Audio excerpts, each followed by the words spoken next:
Good morning. Let's try again. Good morning. Wake up. If you think he's a hard ass, you got me now, okay? He and I have been doing this about the same length of time. There are rules in this game. First rule of the game: medicine is show business for ugly people, all right? I saw most of you when you came in. Keep your day jobs, okay? Number two is, if they like you, they'll forgive you most anything, but we got to now talk about being sued. Does suit take place? Yes, it does. Rick reminded you, I've looked at over 2,200 cases in emergency medicine. What's happening in the PA nurse practitioner realm? It's going up like this. This is new feed. This is new fodder for the plaintiff's attorneys. All they need is you arguing with the supervising doc, or admitting you didn't show the case, or wondering why that didn't happen, and I promise you they're getting excellent at doing that. There are actually courses being given by the trial attorneys on how to deal with physician, mid-level provider cases, how to present it to juries, that sort of thing. Just understand it's part of it. So what are the keys to not being sued? Know the medicine. Actually have some idea. You know, in emergency medicine, 25 chief complaints occupy 94% of all visits to the emergency department. 25.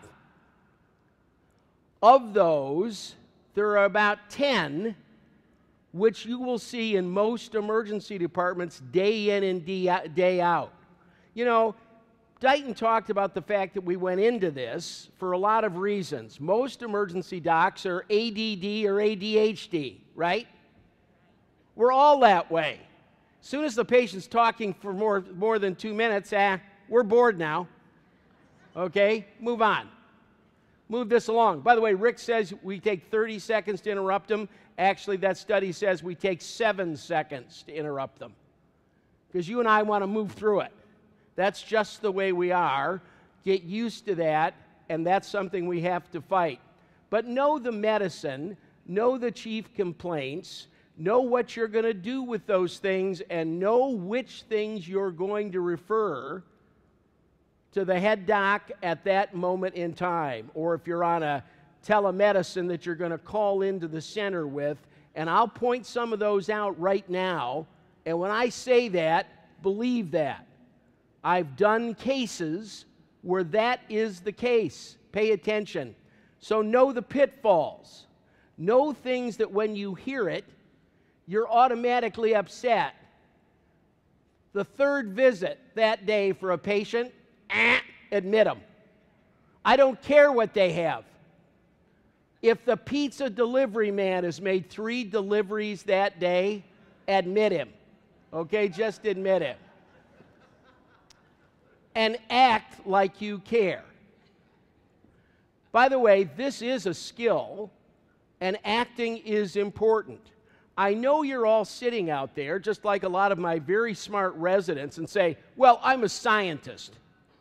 That's a bunch of crap. There isn't a decent scientist in this room. Nobody in here is on their way to the Nobel Prize. All right? Let's just be honest about it. Nobody's getting the Nobel Prize, but they want to know that you cared about what happened. So how do you avoid being sued? Insurance issues. It is reasonable to request, in fact, it is obligatory, that wherever you work, you have a copy of the insurance policy. You put that with all your important papers.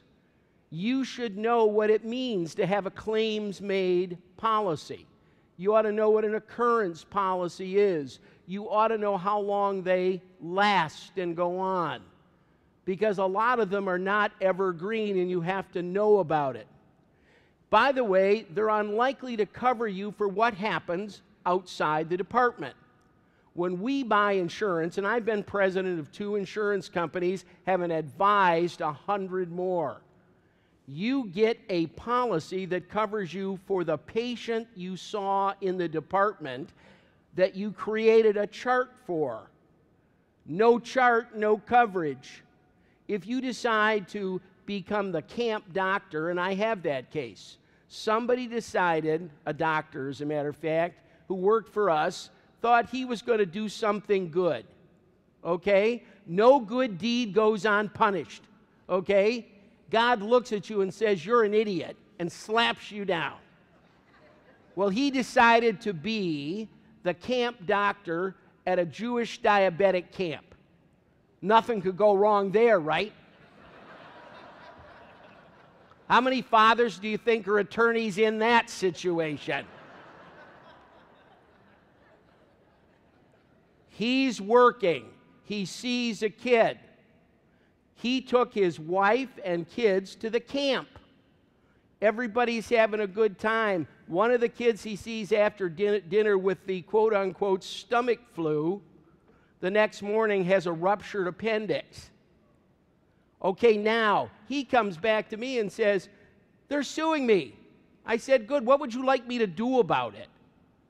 It didn't happen in the insurance policy we purchased.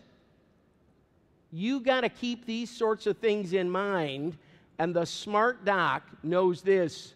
The first person you save is yourself. Don't do anything crazy or stupid. By the way, we don't cover you for criminal acts. If you really dislike the patient and shoot them, how many people would like to do that sometimes? Yeah, okay. In fact, it's been suggested that every doctor or mid-level get a box of 6 platinum bullets with your number on it. And you're allowed to execute people as necessary because they're idiots. The problem is, after your first week of work, you're out of bullets. So you have to understand it won't last. But when you think about this, you can get into trouble. So know what things you get in trouble for. By the way, EMTALA, sending people out, may not be covered under your insurance policy. Why? Because it is a violation. It is a criminal type activity. It is not a medical decision case. So think about that very carefully. And if you're going to do something that is quote-unquote Good Samaritan, you never accept any gratuity. If you're going to do something which is Good Samaritan, take nothing for it.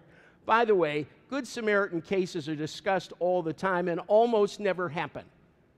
In the entire history of the state of Michigan, since it became a state in 1837, no healthcare professional has ever been sued by stopping at the scene of an accident. I mean, certain things we really don't get in trouble for, but just understand it's a very broad umbrella.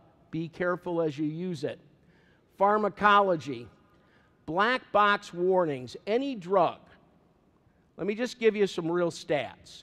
The average emergency practitioner, doc, a nurse, practitioner, PA, knows and uses usually about 25 drugs in their practice.